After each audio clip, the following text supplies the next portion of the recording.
The audacity of the American West, the Transcontinental Railroad's iron will. The year is 1862. America is tearing itself apart. The thunder of the Civil War echoes from Gettysburg to Vicksburg, staining the eastern soil with the blood of brothers. Yet even as the Union teeters on the brink, a vision of audacious unity, a monumental act of national ambition, is being hammered out in the halls of Congress, the Pacific Railway Act. It was a declaration of iron will against an impossibly vast continent, a dream to stitch the sprawling, untamed West to the industrial, embattled East, a dream of the Transcontinental Railroad. This wasn't just a construction project, it was the ultimate high-stakes gamble. It was an engineering impossibility, a political quagmire, a cultural collision, and a financial black hole. The prize? The destiny of a nation. The story of the Transcontinental Railroad is not just about tracks and steam. It is about a handful of wildly different, often desperate men and women whose paths, against all logic and nature, were destined to intersect. It is a saga of extraordinary grit, unimaginable suffering, and the revolutionary power of human ingenuity. Chapter 1: The Four Horsemen and the Impossible Mountain. In Sacramento, California, a city still smelling of gold dust and raw ambition, the venture began. Four local businessmen, derisively called the Big Four, held the fate of the western segment in their hands. They were a bizarre, mismatched quartet, united only by their hunger for power and the scale of their collective audacity. Leland Stanford, the official face, a former governor with a politician's smooth veneer and a reputation for extravagance. Collis Huntington, the shrewd, relentlessly aggressive merchant from New York, who handled the lobbying, the finance, and the relentless pursuit of materials, often with a questionable disregard for ethics. He was the cold engine of the operation. Mark Hopkins, the quiet, meticulous bookkeeper, the conscience, or perhaps the bean counter of the group, tasked with making sure their impossible spending didn't actually bankrupt them overnight. Charles Crocker, the giant of a man, physically imposing and explosively energetic, who took on the crushing, day-to-day task of actually building the line.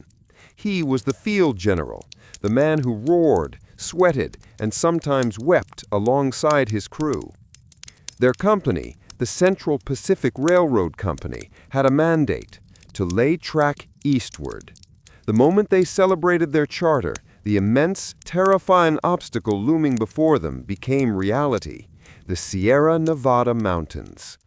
Imagine a wall of granite towering up to 7,000 feet, often blanketed in 40-foot snowdrifts where the winter wind could flay the skin from a man's bones. No railroad in the world had ever attempted to cross such a formidable, relentless natural barrier. Engineers looked at the route and declared it madness.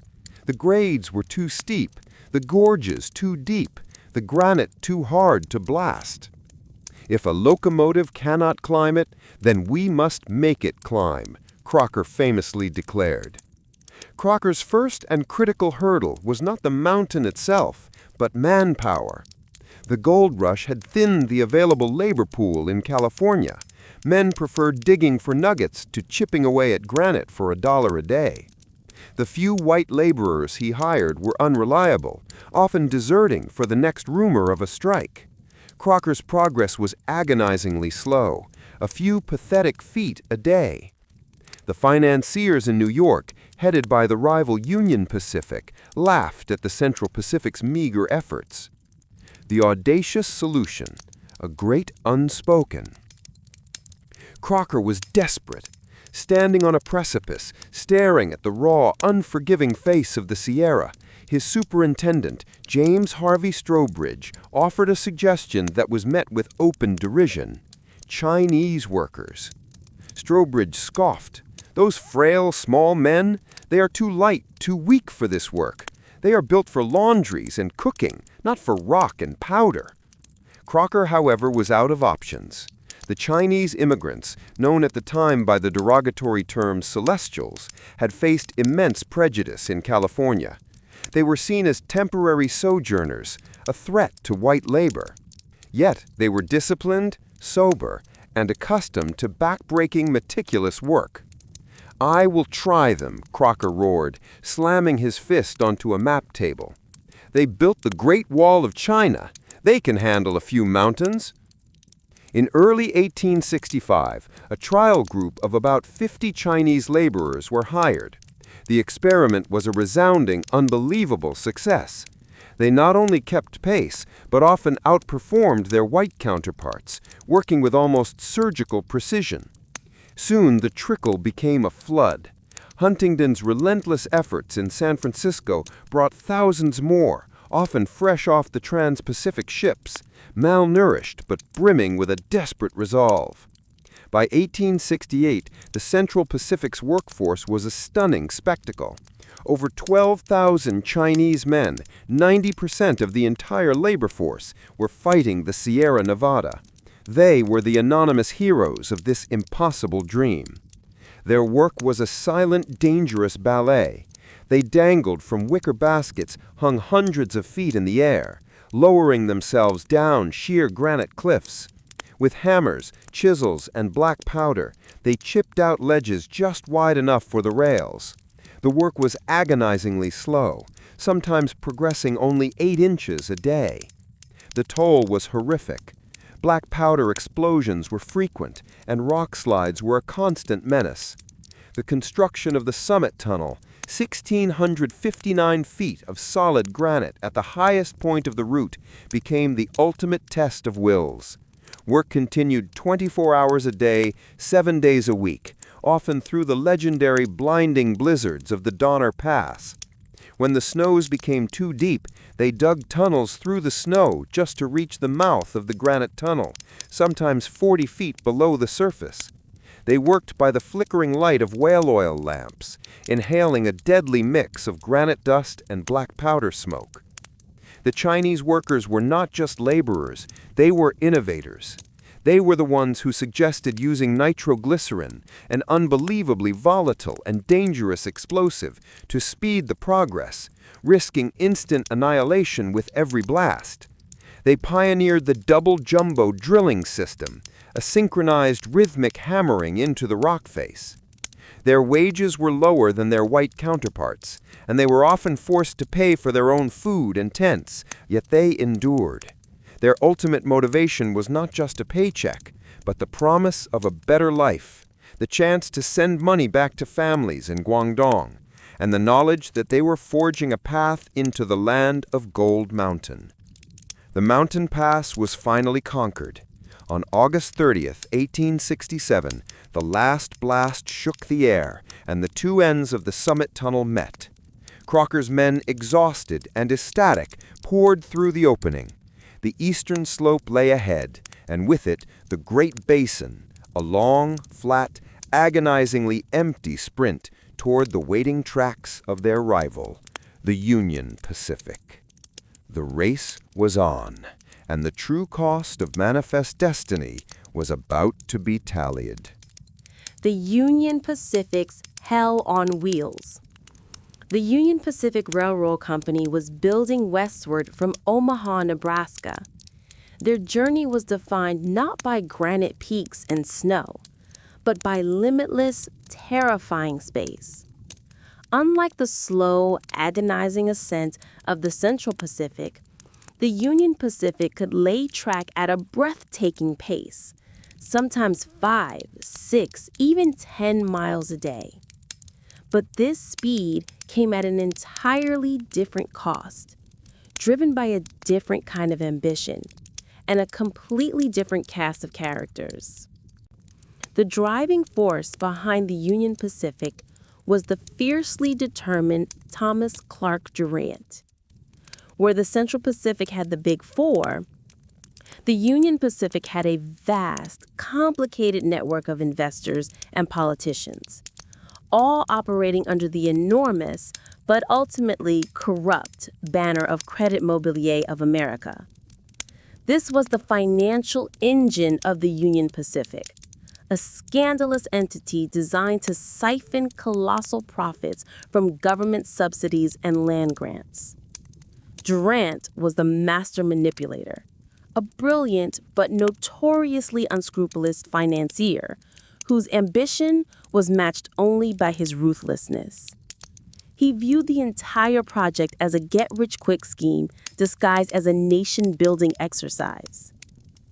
The General and the Army of Labor. While Durant handled the backroom deals, the actual construction was overseen by General Grenville M. Dodge, a brilliant military engineer who had served under Grant during the Civil War. Dodge brought a soldier's discipline and a general's strategic mind to the impossible task. He assembled an army of labor that was a stark contrast to the Chinese workers of the West. The Union Pacific workforce was a chaotic, diverse, and often volatile mix. Irish immigrants, known as Paddies, recently discharged Union and Confederate veterans, and desperate European immigrants, many of whom had never held a shovel before, let alone a rifle. These men were tough, hard-drinking, and ready for a fight, often armed with their old muskets and a deep mistrust of authority. Dodge's logistical nightmare was immense. Everything, rails, spikes, lumber, food, water, and even the coal to fire the locomotives, had to be shipped hundreds, then thousands of miles by riverboat and then wagon train just to reach the railhead. But the Union Pacific's most famous and infamous hallmark was the creation of the Hell on Wheels towns. As the tracks advanced, a new, mobile city would spring up overnight at the end of the line, only to be dismantled and moved every few weeks. These were lawless, chaotic settlements of tents and hastily erected shacks following the army of men westward. North Platte, Julesburg, Benton, Laramie. They were temporary capitals of vice and violence, packed with opportunists, saloon keepers, gamblers, and prostitutes, all eager to separate the workers from their meager wages. In Benton, Wyoming, a single, wild settlement existed for only 3 months, yet boasted 25 saloons and 5 dance halls, lacking any form of established law. Murders were common, justice was rare, and the drinking and gambling were relentless. General Dodge had to constantly balance the need to tolerate these distractions, which kept the men from deserting, with the need to maintain enough discipline to actually lay the track. The hostile ground. The Central Pacific's enemy was the mountain. The Union Pacific's enemy was the Great Plains itself and the people who claimed it. The land the Union Pacific was crossing was the ancestral home of the Plains tribes, the Sioux, Cheyenne, and Arapaho. For decades, the tribes had watched the white invasion inch closer, but the iron horse slicing through the heart of their hunting grounds, scattering the lifeblood of their existence, the bison, was an act of war. The railroad wasn't just a machine, it was a permanent destruction of their way of life. Construction crews were constantly harassed, attacked, and sometimes completely wiped out. This wasn't just a clash of cultures, it was a series of small, desperate battles fought across the endless prairie. Raids and sabotage. Tribes would run herds of horses through the camps, tear up freshly laid track, and ambush work parties. The workers, many of them former soldiers, were forced to become armed guards, laying down their shovels to pick up their rifles. The construction train was often shielded by armed escorts and carried its own arsenal. The Dodge strategy. General Dodge's response was simple and ruthless: speed. He believed the only way to survive was to outrun the opposition, laying tracks so fast that the trades couldn't successfully stop the progress. The rails were the only supply line and the only defense. This conflict was amplified by professional bison hunters hired by the railroad to feed the enormous workforce. The most famous among them was William F. Buffalo Bill Cody, whose exploits, real and exaggerated, provided the crew with thousands of pounds of meat. But the slaughter of the buffalo, in its sheer industrial scale, was the final, devastating blow to the Plains tribes, robbing them of their sustenance and their independence. The race heats up. By 1868, the Central Pacific had finally broken free of the Sierra Nevada. The grueling labor of the Chinese workers had given them a massive head start on the east side of the mountains, but now the land flattened out into the deserts of Nevada and Utah. The Union Pacific, having conquered the Rockies with General Dodge's military precision, was sprinting toward the inevitable meeting point. The race was now purely about miles. Every mile laid meant $16,000 to $48,000 in government bonds and thousands of acres of land. Durant and Huntington, two masters of manipulation, were fighting for every foot. They started building parallel grades, side by side, sometimes less than 100 yards apart, wasting enormous amounts of time, money, and materials on the insane effort of laying track that would never be used, all just to claim the land grants and subsidies. The final stretch became a spectacle of pure American competitive spirit and unparalleled human effort. The Central Pacific, driven by Crocker and his Chinese ironmen, performed a legendary feat.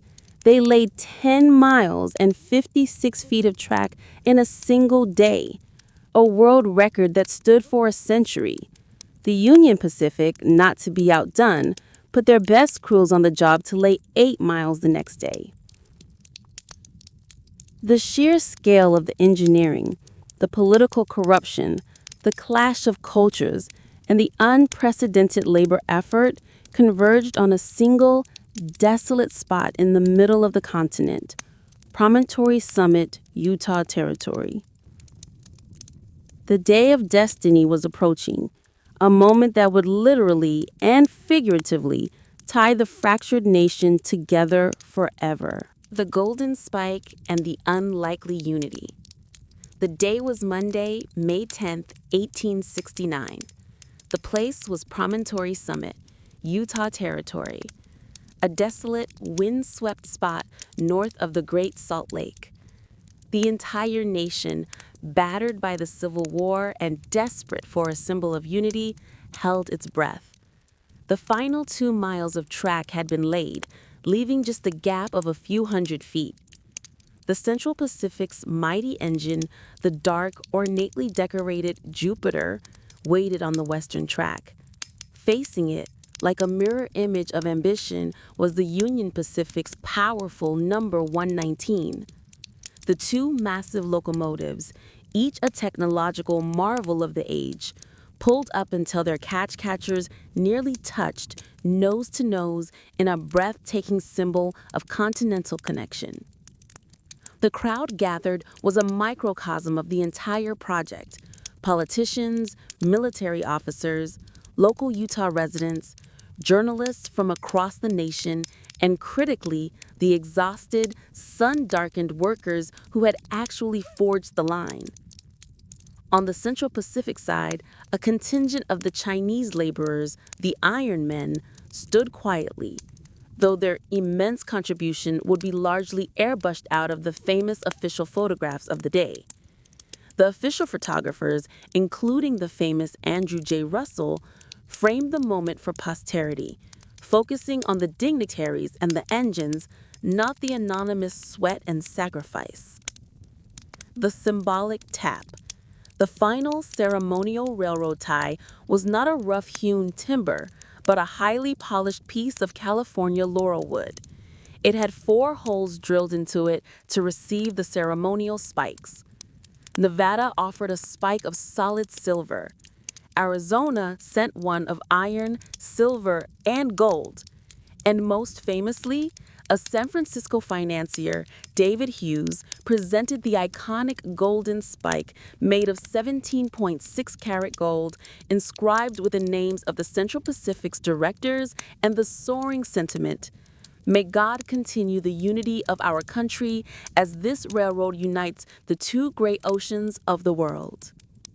The honor of driving this final spike fell to the leaders of the 2 rival companies, Leland Stanford of the Central Pacific and Thomas C. Durant of the Union Pacific. The entire nation was listening. Wires had been carefully run from the ceremonial spike and the mall to the nearest telegraph line. The tap of the mall would be instantly transmitted across the country. In San Francisco, cannons were aimed and held ready. In Washington, D.C., the telegraph office was packed. Stanford, dressed in his finest coat, took the heavy, silver-plated maul. He raised it high for the momentous blow, intending to gently tap the golden spike into its pre-drilled hole. But after years of directing the work from comfortable offices, his eye was off. He swung and missed. The maul struck the laurel wood tie instead of the spike. A ripple of nervous laughter ran through the crowd. The telegraph operator, however, was ready. At the sound of the maul striking the wire, he sent the message, D-O-N-E. In San Francisco, the cannon thundered. In Chicago, church bells pealed. In New York City, a 100-gun salute was fired. For the rest of the country, the slip-up was instantly forgotten in the ecstatic moment of national triumph. Thomas Durant, the vice president of the Union Pacific, was then invited to take his turn, but he was reportedly nursing a severe headache, likely a hangover from the Hell on Wheels celebrations, and was also unable to hit the spike cleanly. Fittingly, the ceremonial spikes were quietly removed and a common iron spike was driven home by a seasoned rail worker, the true architect of the moment. At 12:47 p.m., May 10, 1869, the final spike of the first Transcontinental Railroad was officially driven. America was at last truly connected. The unforeseen aftermath. The euphoria of the Golden Spike ceremony was immense, yet the true, lasting impact of the railroad, both glorious and catastrophic, was only just beginning to unfold. The track was laid, but the destiny of the continent was now irreversibly altered. The transformation of commerce and travel. The most immediate change was one of time and distance. The journey from New York to San Francisco, which once took months by wagon or stagecoach, or weeks by steamship around Cape Horn or across the Isthmus of Panama, was now reduced to 1 week. Interstate trade. The railroad became America's first true technology corridor. For the East, it opened up vast, seemingly endless resources, lumber, iron ore, silver, and gold from the West. For the West, it flooded the market with manufactured goods from the industrial East. A shipment of Japanese tea that left the Pacific coast on May 11, 1869, arrived in New York just 6 days later, a revolutionary speed that cemented the United States as a continental economic power. The rise of modern time. Before the railroad, every town kept its own local time, often based on high noon. Trying to run a train on such a system was chaos. Though not formalized until 1883, the necessity of the railroad led directly to the creation of standard time zones, the ultimate surrender of local custom to the demands of modern industrial logistics. The cost to the first Americans. For the Plains tribes, the railroad was an unmitigated disaster, the iron spear that finally broke their culture. The trains brought settlers in a relentless flood, all seeking the land grants the government had awarded to the rail companies. They brought disease and conflict, and the rail line itself bisected the last great grazing lands of the bison. The systematic slaughter of the bison, accelerated and enabled by the railroads which shipped the hides east, eliminated the tribe's primary source of food, clothing, and shelter. Within a few short years of the Golden Spike, the Plains tribes were fighting desperate, losing battles, culminating in their ultimate confinement to reservations. The achievement of manifest destiny for the settlers was the tragic end of a world for the Native Americans. The dispersal and betrayal of the builders. The men who had laid the track found their fates as disparate as the lands they crossed. The Irish workers of the Union Pacific scattered, some moving to the new towns along the line, others heading back east. The Chinese laborers of the Central Pacific, the silent heroes of the Sierra Nevada, were released en masse almost immediately after the ceremony. With no further need for their colossal strength, thousands were left jobless. They streamed back into California, where they faced renewed and intensified prejudice. The fear of cheap Chinese labor led to increasingly violent anti-Chinese sentiment, culminating 13 years later in the infamous Chinese Exclusion Act of 1882, a monumental act of national betrayal that barred Chinese workers from immigrating to the very country they had helped to build. The legacy of corruption. The Big Four and Thomas Durant achieved unimaginable wealth. But the scandal that funded the Union Pacific, the Credit Mobilier scheme, could not be contained. The corruption involved members of Congress, the Vice President of the United States, and nearly bankrupted the entire system. While the railroad was a triumph of engineering, it also became a textbook case study in the dark side of American capitalism and corporate greed, setting the stage for the political battles of the Gilded Age. Yet, despite the greed, the violence, the racism, and the betrayals, the fact remains, the audacity of the project forever defined the American psyche. It proved that in the face of impossible odds, human will, ingenuity, and sheer organized labor could master a continent. The faint screech of the wheels and the heavy sigh of the steam engine were now the soundtrack of the American West, carrying the raw materials of the future toward an uncertain but undeniably unified destiny. The story would continue to explore the further expansion of the rail network, the industrialization of the West, the impact on cities like Chicago and Los Angeles, and the transformation of American identity in the late 19th century, all tied to the iron lines laid down by the iron will of a fractured nation. The narrative now moves beyond the immediate completion of the first line, examining the subsequent explosion of railroad building, its immense power, and the birth of the iconic American industrial landscape. The Rail Kings and the Gilded Age Web. The completion of the Transcontinental Railroad in 1869 was not an end, but a ferocious beginning. That single line was merely the spine. The subsequent 30 years saw the United States enveloped in a sprawling, intricate web of iron. Between 1870 and 1890, America laid more than 100,000 miles of new track, creating the largest railroad network in the world and driving the nation straight into the Gilded Age, an era defined by dazzling wealth and profound inequality. The railroad was the engine of this new America.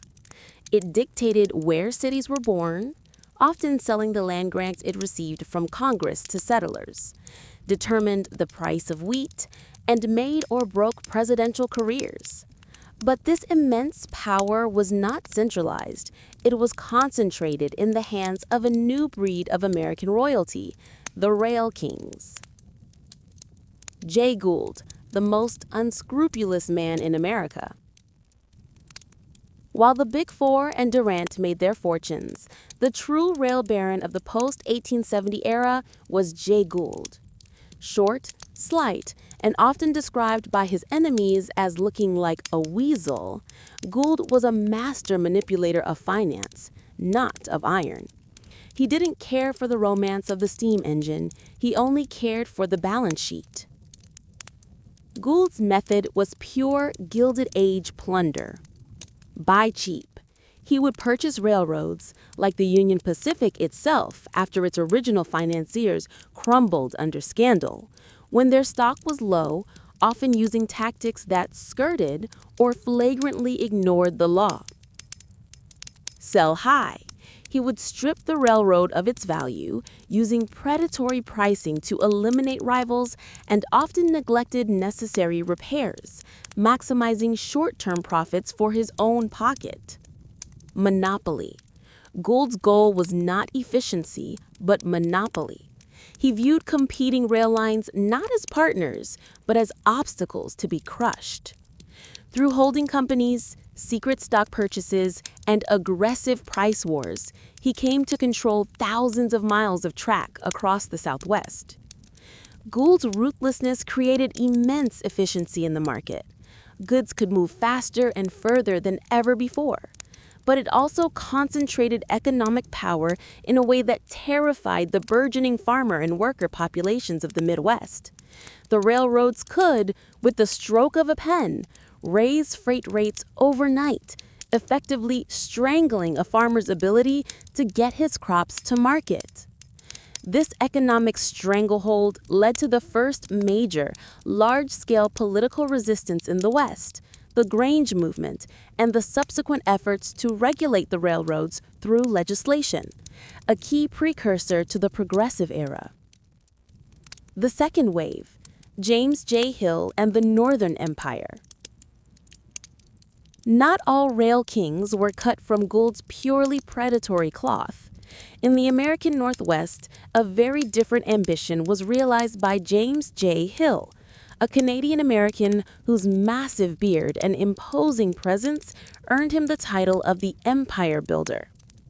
Hill was building the Great Northern Railway across the unmapped, largely unsettled land from Minnesota to the Pacific Ocean, specifically to Seattle. Unlike his predecessors, Hill consciously rejected government subsidies and land grants, which he believed led to corruption and carelessness. He built his line entirely with private investment, and his philosophy was revolutionary. Build the market. He understood that a railroad was useless without customers. He didn't just lay track, he populated the land. He imported prime breeding cattle from England and distributed them to farmers along his route. He hired agricultural experts to teach settlers how to farm the challenging prairie soil. He even arranged steamship passages for Scandinavian and German immigrants, promising them rich land near his rail line. Solid engineering. Because his money was his own, Hill insisted on the best possible grades and curves, ensuring lower operating costs for the long term. Hill's Great Northern, completed in 1893, was a masterpiece of strategic planning. It was the only transcontinental line not to go bankrupt in the economic panics that followed, proving that a rail empire built on community partnership and meticulous engineering could be more powerful than one built purely on speculation and plunder. The Iron City and the standard gauge. As the network expanded, the logistics of a continental railroad became almost as complex as its construction. Two crucial, less dramatic, but equally revolutionary developments occurred. 1. The fight for standard gauge. When the Civil War ended, the U.S. rail system was a chaotic mess of different track widths, or gauges. The South often used 5 feet, while the North and West generally used the 4 feet 8 1/2 inches gauge, the standard established from British mining railways. A shipment of goods might have to be unloaded and reloaded 5 or 6 times onto different trains as it crossed the continent. This inefficiency was an embarrassment to a rapidly industrializing nation. On a single coordinated day, May 30th, 1886, in what became known as the Great Changeover, tens of thousands of workers across the American South synchronized the replacement of track and the adjustment of rail cars. The change to the standard gauge was an economic coup, finally allowing seamless, fluid movement of freight and passengers across the vast United States. 2. The city of the switchyard, Chicago. If Promontory Summit was the ceremonial heart of the railroad, Chicago was its industrial beating organ. It became the rail nexus of North America, the giant switchyard connecting the harvests of the West and the factories of the East. The railroad utterly transformed Chicago, turning a modest lake port into the fastest-growing city in American history. Meatpacking. The arrival of thousands of railcars carrying cattle from the West led directly to the creation of the massive Chicago stockyards, the hog butcher for the world. This centralized butchery, made possible by refrigerated railcars, another rail-driven innovation, industrialized the American diet and turned the city into the global capital of meat production. The Pullman car. Chicago was also home to George Pullman and his luxury palace cars. These elegant, comfortable sleeper cars made long-distance travel palatable for the wealthy, creating a mobile aristocracy.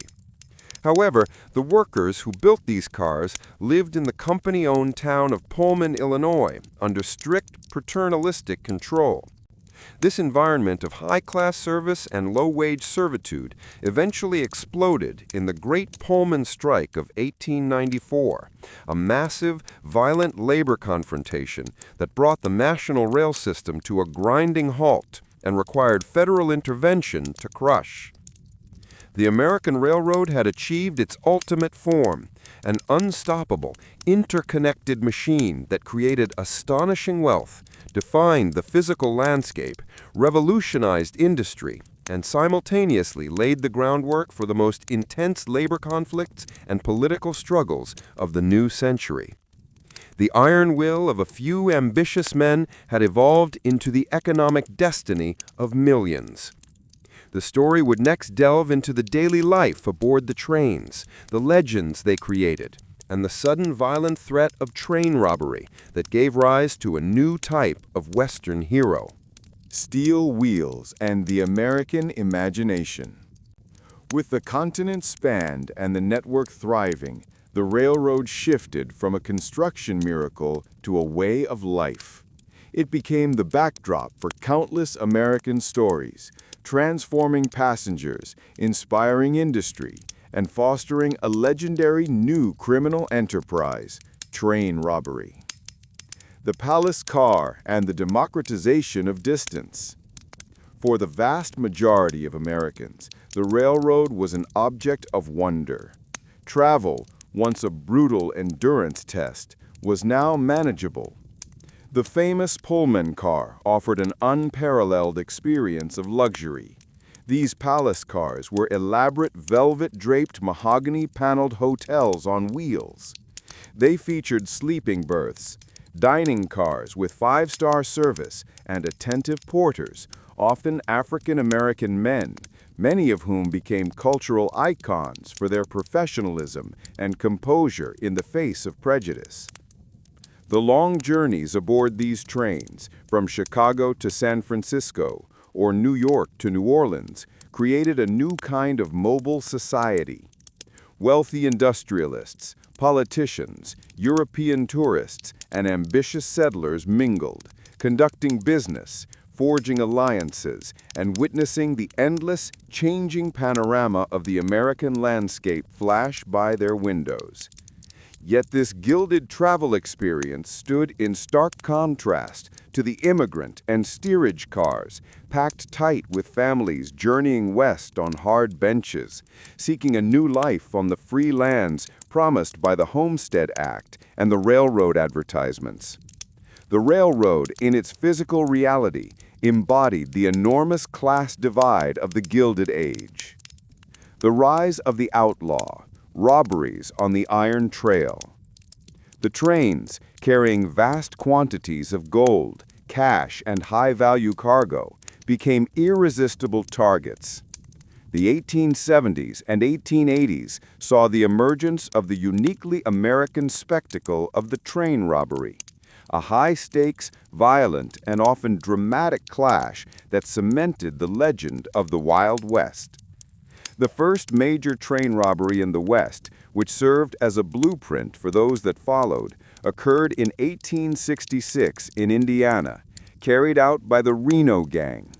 But the most notorious figures operated deep within the newly accessible Western territories. Jesse James, a former Confederate guerrilla, James transitioned to robbery with military efficiency.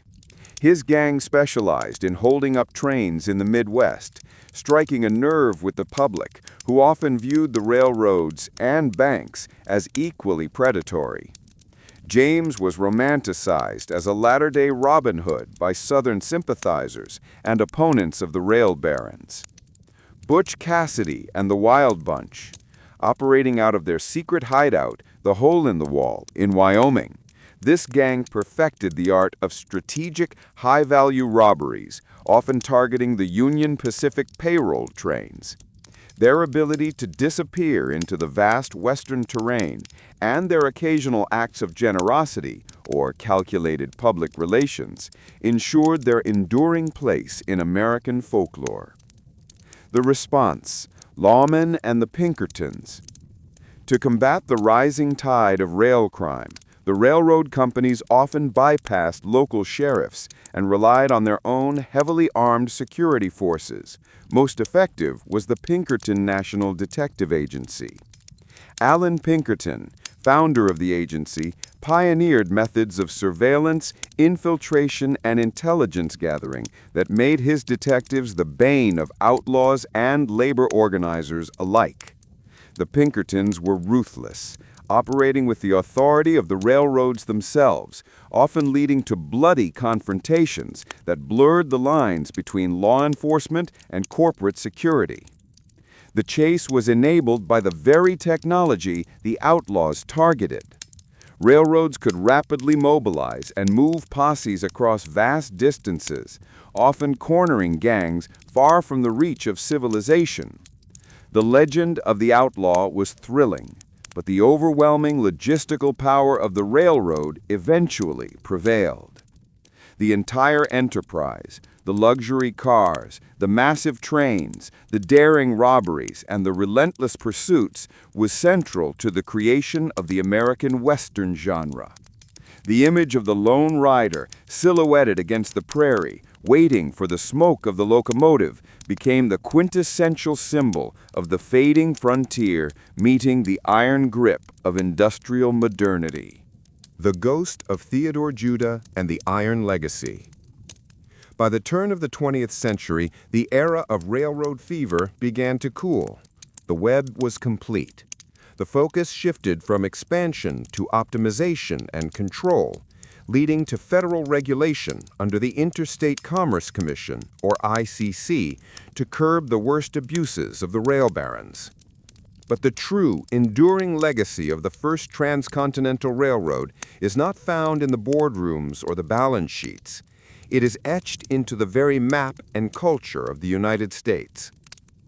A nation reshaped. The railroad achieved what no war, no treaty, and no explorer could. It created the American interior. Urbanization. Towns like Omaha, Denver, Salt Lake City, and Sacramento exploded in size and importance because of their position on the rail map. They became the logistical hubs of the new continent, drawing labor, capital, and immigrants. Agriculture and industry. The line allowed the development of specialized industries. Wheat from Kansas and Nebraska could feed the East. Timber from the Pacific Northwest could build the cities of the Midwest. The refrigerated car meant California fruit could be eaten in New York. The economic specialization of American regions began with the rails. The pioneer dream reimagined. The railroad made the old, romanticized American dream of westward expansion an industrialized reality. It was a tool that delivered millions of new citizens to the territories, converting empty land into a permanent settled nation, fulfilling the destiny that railroad advocate Theodore Judah, the visionary engineer who first championed the Sierra Nevada route, had died trying to achieve. The Forgotten Heroes.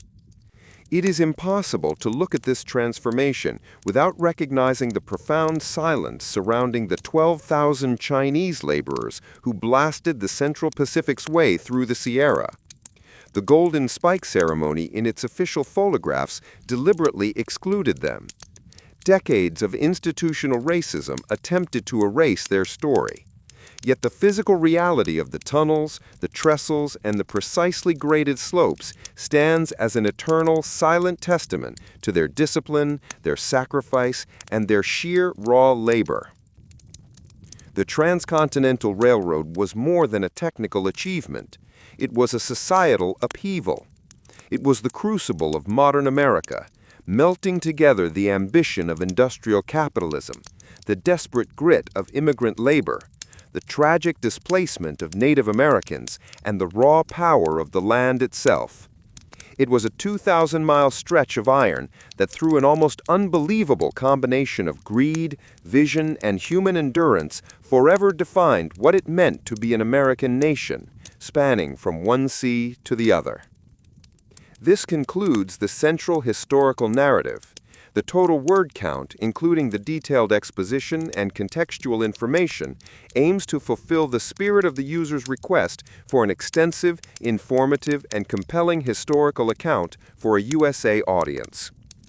This final section summarizes the long-term legacy and the closing of the frontier, providing a conclusive chapter to the historical epic. The unstoppable machine and the end of the frontier. The completion of the Transcontinental Railroad and the subsequent decades of furious rail expansion did more than connect the coasts. They ushered in the modern American age and fundamentally closed the western frontier. The romanticized era of the lone wagon train and the unexplored territory was over, replaced by schedules, commerce, and industrial efficiency. The rise of the regulators. The sheer economic power of the rail kings, particularly figures like Jay Gould and his associates, became a national political problem. They controlled the flow of goods and money, often using their influence to bribe legislators and crush small competitors. The public outrage, driven largely by the farmers of the Midwest, whose livelihoods were at the mercy of the railroad's freight rates, demanded action. This democratic response resulted in the creation of the Interstate Commerce Commission, or ICC, in 1887. This was a pivotal moment in American history. For the first time, the federal government asserted its right to regulate a private industry, a move that marked a permanent shift away from pure laissez-faire capitalism. The ICC was America's first independent regulatory agency, born specifically to curb the abuses of the unchecked railroad monopolies. A new national identity. The physical presence of the rails fostered a truly national identity. Before the railroad, Americans primarily identified with their region, the South, the East, the Great Lakes. Now, people could travel from Boston to San Francisco in a week, seeing the sheer scale and variety of their country. Standardization. The necessity of running trains on time required the adoption of standard time zones in 1883. Further imposing a shared national rhythm on daily life. Cultural exchange. The rails carried more than just goods, they carried ideas.